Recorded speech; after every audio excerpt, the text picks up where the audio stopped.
Դոնալդ Թրամփի ասիական շրջագայությունը դեռ չսկսած արդեն բախվել է դիմադրության։ Հարավային Կորեայի մայրաքաղաք Սեուլի կենտրոնում հազարավոր մարդիկ են փողոց դուրս եկել ոչ Թրամփին վանկարկումներով։ Ցուցարարները վրդովված են Թրամփի պահանջից սակագնային գործարքի շրջանակում ԱՄՆ-ում 350 միլիարդ դոլարի նախնական ներդրում կատարելու վերաբերյալ։ Թեև Վաշինգտոնը խոստացել է իջեցնել կորեական ապրանքների մաքսատուրքերը, կողմերը դեռևս չեն կարողանում համաձայնության գալ ներդրումների մանրամասների շուրջ։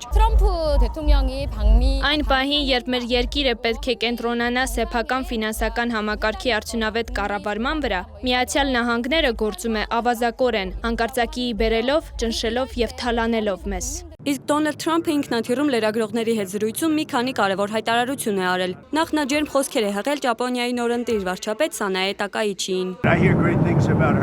Ես լսել եմ նրա մասին միայն լավ բաներ, կարծում եմ մեր հարաբերությունները գերազանց են լինելու։ Ես անհամբեր սպասում եմ նրա հետ հանդիպմանը։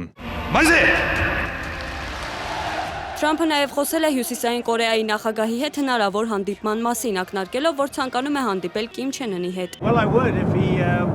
Ես կհանդիպեի, եթե նա կապ հաստատեր։ Վերջին անգամ ես համացանցով հայտարարեցի, որ գալիս եմ Հարավային Կորեա եւ բաց եմ հանդիպման համար։ Կարող եք նորից տեղեկացնել, որ ես բաց եմ։ Գիտեք, նրանք շատ միջուկային զենք ունեն, բայց հեռախոսակապը թույլ է։ Ես հիանալի հարաբերություններ եմ ունեցել նրա հետ եւ նա հավանաբար գիտի, որ գալիս եմ։ Այցի գլխավոր իրադարձությունը լինելու է հինգշաբթի, այդ օրն է նախատեսված Չինաստանի նախագահ Սի Ծինփինի հետ հանդիպումը։ Առևտրային պատերազմի ֆոնին Թրամփը հասկացրել է զիջումների երկու կողմերն էլ պետք է գնան։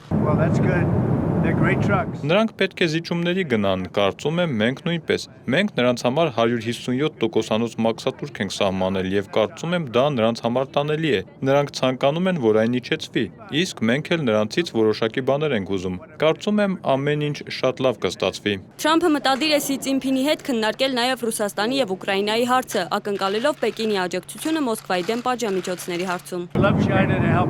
Կցանկանայի, որ Չինաստանը մեզ օգներ Ռուսաստանի հարցում։ Մենք Ռուսաստանի դեմ շատ խիստ պատժամիջոցներ ենք սահմանել։ Ես շատ լավ հարաբերություններ ունեմ նախագահ Սիի հետ եւ վստահ եմ, մեր հանդիպումը հիանալի է անցնելու։ Մեր քննարկելիք թեմաներից է Ռուսաստան-Ուկրաինա հակամարտությունը, որի ավարտով կարծում եմ նա նույնպես հետաքրքրված է։ Ճակատագրի հեգնանքով այն կառույցը, որը ստեղծվել էր տնտեսական ինտեգրումը խթանելու համար, այսօր վերածվել է երկու հզորագույն անդամների ԱՄՆ-ի եւ Չինաստանի առճակատման գլխավոր հարթակի։ Հոկտեմբերի 30-ին կայանալիք հանդիպումը ցույց կտա, թե արդյոք դեռ հնարավոր է գտնել ընդհանուր եզրեր, թե Ասիա-Խաղաղօվկիանոսյան տնտեսական համագործակցության կազմակերպությունը վերջնականապես կորցնում է իր նշանակությունը, դառնալով գերտերությունների պայքարի լուռ վկան։ Մոնիկա Այրոյան, Reopen Media։